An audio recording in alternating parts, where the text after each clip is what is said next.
રાજકોટ પહેલીવાર all India police hockey ચેમ્પિયનશિપનું યજમાન બનતા શહેરમાં રમતમાં ઉર્જાનો નવો ઉમળકો જોવા મળ્યો છે। અઢી દાયકાથી વધુ સમય બાદ ગુજરાત પોલીસ આ મહત્વની રાષ્ટ્રીય ટુર્નામેન્ટનું આયોજન કરી રહી છે, જેમાં દેશના વિવિધ રાજ્યો અને પેરા મિલિટરી ફોર્સ મળી કુલ 35થી વધુ પુરુષ અને મહિલા ટીમો ઉતરશે। 4 ડિસેમ્બરથી 15 ડિસેમ્બર સુધી ચાલનારી આ સ્પર્ધા શહેરના બે મુખ્ય મેદાનોને મેજર ધ્યાનચંદ હોકી ગ્રાઉન્ડ અને સૌરાષ્ટ્ર યુનિવર્સિટી હોકી ગ્રાઉન્ડ પર રમાશે। બંને મેદાનોમાં ખેલાડીઓ અને દર્શકોને ઉત્તમ અનુભવ મળે તે માટે છેલ્લા ઘણા દિવસોની તૈયારી ચાલી રહી છે। આ સમગ્ર આયોજન સુવ્યવસ્થિત રીતે પૂર્ણ થાય તે માટે રાજ્યના પોલીસ વડા વિકાસ સહાયની અધ્યક્ષતામાં દહેકા જેટલી અલગ અલગ કમિટીઓ બનાવવામાં આવી છે।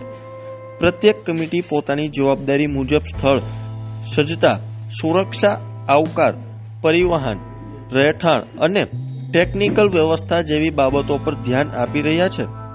રાજકોટમાં આટલી મોટી સ્થળની નેશનલ ઇવેન્ટ પહેલીવાર યોજાઈ રહી હોવાથી પોલીસ તંત્ર પણ દરેક નાની મોટી જરૂરિયાતમાં કોઈ ખામી ન રહે તેની ખાતરી કરી રહ્યું છે। રજીસ્ટ્રેશન પ્રક્રિયા હાલ ચાલુ છે। ચેમ્પિયનશિપની શરૂઆત 4 ડિસેમ્બરથી સવારથી થશે, જ્યારે પોલીસ હેડક્વાર્ટરના પરેડ ગ્રાઉન્ડ ખાતે ભવ્ય ઓપનિંગ સેરેમની યોજાશે। ત્યારે જુઓ અમારો ખાસ અહેવાલ। આવનાર ડિસેમ્બર મહિનામાં 4th ડિસેમ્બરથી 15th ડિસેમ્બર સુધી રાજકોટ શહેર ખાતે 74મી all India police hockey championship 2025-26નું આયોજન થનાર છે। રાજકોટ શહેરમાં બે હોકી ગ્રાઉન્ડ્સ, જેમાં એક major Dhyan Chand hockey stadium racecourse ખાતે અને એક સૌરાષ્ટ્ર યુનિવર્સિટીના હોકી ગ્રાઉન્ડ ખાતે બે ગ્રાઉન્ડમાં આ મેચેસનું આયોજન થનાર છે। આખા દેશમાંથી અલગ અલગ પોલીસ યુનિટ્સના અને પેરામિલિટરી ફોર્સેસની પુરુષોની લગભગ 25 જેવી ટીમો અને મહિલાઓની લગભગ 10 જેવી ટીમો આમાં આયોજનમાં ભાગ લેશે।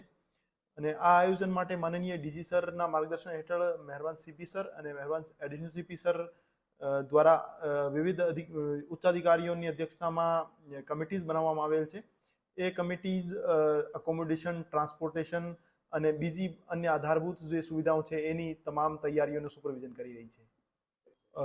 આ જે હોકી ચેમ્પિયનશિપ છે, આ હોકી ચેમ્પિયનશિપની ઓપનિંગ સેરેમની 4th ડિસેમ્બરના રોજ થનાર છે અને ક્લોઝિંગ સેરેમની 15th ડિસેમ્બરના રોજ થનાર છે।